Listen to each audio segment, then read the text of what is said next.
बलराम प्रवेश करेंगे, ये हाथी मार देगा, पागल हाथी। ऐसे प्रवेश करने लगे दोनों को, हाथी दौड़ पड़ा मारने के लिए। भगवान ने हाथी के सूंड को पकड़कर धड़ाम से धरती पर पटक दिया। हाथी का प्राण हो गया, उसके दांतों को उखाड़ दिया जो बाहर के दो दांत। दोनों भ्राता लेकर कंस के दरबार में प्रवेश कर गए। कंस ने देखा हो यही दोनों। जैसे कंस ने इशारा किया तो नगाड़े पे चोट हुई। कहा उत्सव प्रारंभ किया जाए। नगाड़े पर चोट हुई, बड़े बड़े मल्ल, बड़े बड़े पहलवान अखाड़े में कूद पड़े, कृष्ण को ललकारने लगे। है यशोदा के दूध में ताकत तो आजा मैदान में। नंद बाबा भी ग्वालों के साथ पहुंच चुके थे सभा में। नंद बाबा ने सोचा ये तो धोखा हुआ, मेरे साथ छल हुआ, ये तो मारना चाहता है। नंद बाबा को प्रणाम करके यशोदा माँ की जय जयकार करके भगवान अखाड़े में कूद गए। चाणूर और कृष्ण का मल्ल होने लगा, कुश्ती होने लगा। मल्ल बड़ी देर तक इधर मार उधर गिरा, उधर पटक। अंततः भगवान ने चाणूर का संहार कर दिया। मुष्टिक दौड़ा, बलराम जी ने मुष्टिक का तो सबका संहार कर दिया।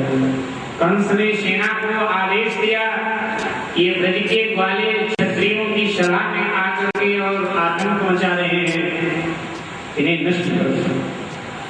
सेना आगे बढ़ी, लेकिन कृष्ण बलराम ने कुछ ही देर में कंस के सैनिकों को भी धराशायी कर दिया।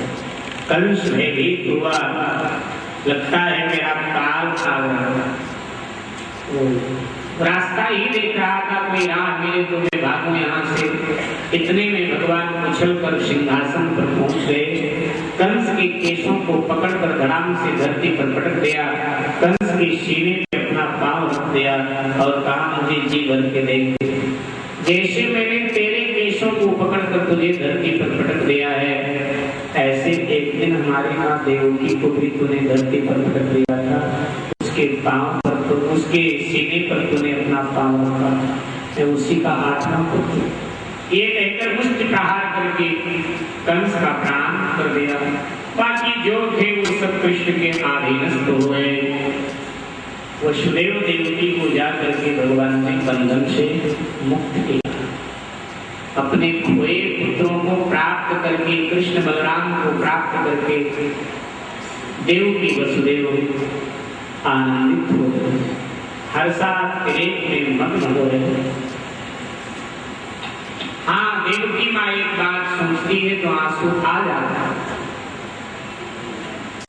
देवकी माँ को यशोदा की याद आ रही है। यशोदे को धन्य मैं नहीं, कृष्ण की सचमुच में माँ तू ही है।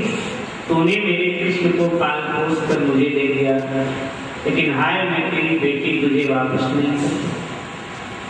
जब नंद जी यहाँ से लौटेंगे और यशोदा को पता चलेगा कि कृष्ण भी उसका बेटा नहीं बल्कि मेरा है, तो यशोदा के हृदय पर क्या बीतेगी। उसने बड़ा उपकार किया मेरे साथ, लेकिन मैं उपकार का बदला उपकार से दे नहीं पाई। जब तक ये ब्रह्मा के द्वारा हम वसुदेव देवकी नंद यशोदा के ऋणी किया। आज मैं दुनिया के सामने कह रहा हूं कि भगवान किसी को पुत्र दे तो अच्छा दे, अन्यथा कंस जैसा पुत्र भगवान किसी को न दे। भले ही निसंतान माता पिता पूरे जीवन रहे, लेकिन कंस जैसी संतानें तो प्रभु किसी को न। सभा बुलाई गई, बैठक बुलाई गई। भाई मथुरा का राजा कंस मर चुका था, अब मथुरा का राजा कौन होगा? सबने एक स्वर में कहा कि ये नियम है, जिस राज्य को जो जीतता है वहां का राजा को। उसमें ऐसा नहीं। तो कृष्ण ने मथुरा राज्य पर विजय पाई है, इसलिए मथुरा का जो साम्राज्य है वो आज से भगवान ने मना कर दिया।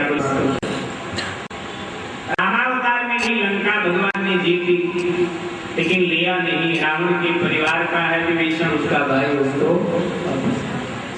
किष्किंधा भी भगवान ने जीत लिया था, किष्किंधा राज्य, लेकिन वो भी सुग्रीव के उसके परिवार वाला।